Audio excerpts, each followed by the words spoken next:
So most engineering measurements can be taken or can be described by a normal distribution or a Gaussian distribution. Right. So the probability density function for a normal distribution is shown below. All right. So the average of the maximum value of our probability density function occurs when x is equal to the average of the data set.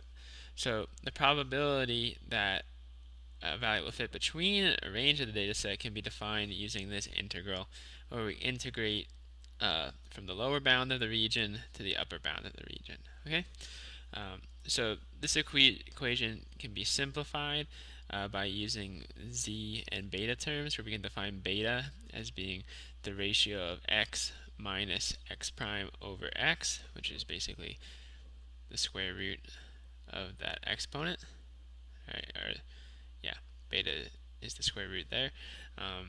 And then z minus, which would be x1 minus x prime over delta. Delta. Okay, so if you want to find the probability of beta, value beta occurring, and we do plus or minus beta, we can say plus or minus z from beta.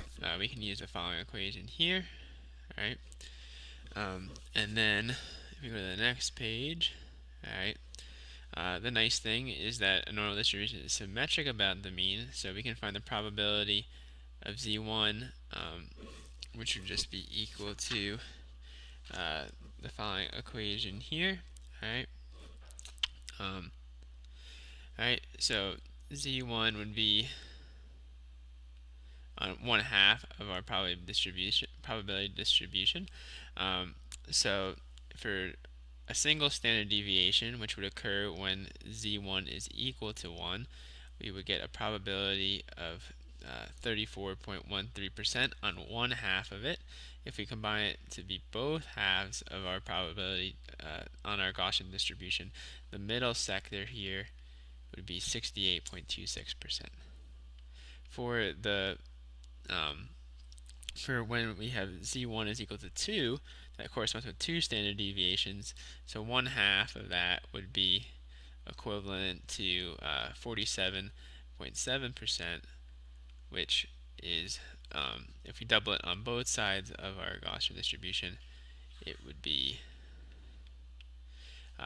95%. And then the last one would be 3 standard deviations, which we would have, which would be like 99.7%, which would basically be almost the whole curve here.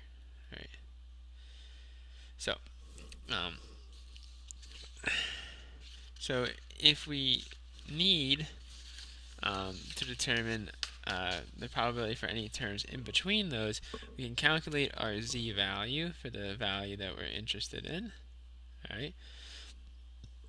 Again, z is just equal to the value of interest minus x prime, which is the mean, divided by this variance of our distribution, and then you can calculate. You can look up that z term here, and then you can look up the second decimal on the top value, and you can then just go down and find the value that you're interested in. So if you're interested in a z value of 0.56, for example, you would go to 0.5, you would go to 0.6, and you would solve that. All right, and then if you're interested in both sides of the equation, you have to multiply that by 2 and by 100. Okay. All right. So please note that this table, you have to multiply everything by 2. All right, to get the probability between the positive value and the negative of that value. All right. So the one thing we'll show, and we'll do an example here soon, is that you can use both MATLAB, all right, and you can use Excel to determine the probability directly instead of using mean and standard deviations. All right, so if you have the data already in it, you don't have to find this formula directly. And then the probability of a random measurement being within a specified range is defined as a percentage probability. So you can define that percentage probability of your function using this equation here, where you multiply that 2 times the z term, which is a percentage, by 100%. Okay, so if you have a random measurement, we'll call that random measurement x of I. All right, sorry.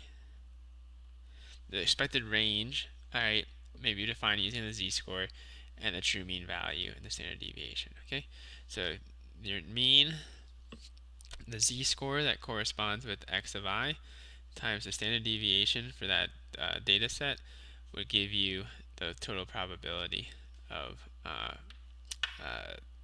your of that xi of any value x of I fitting within that range.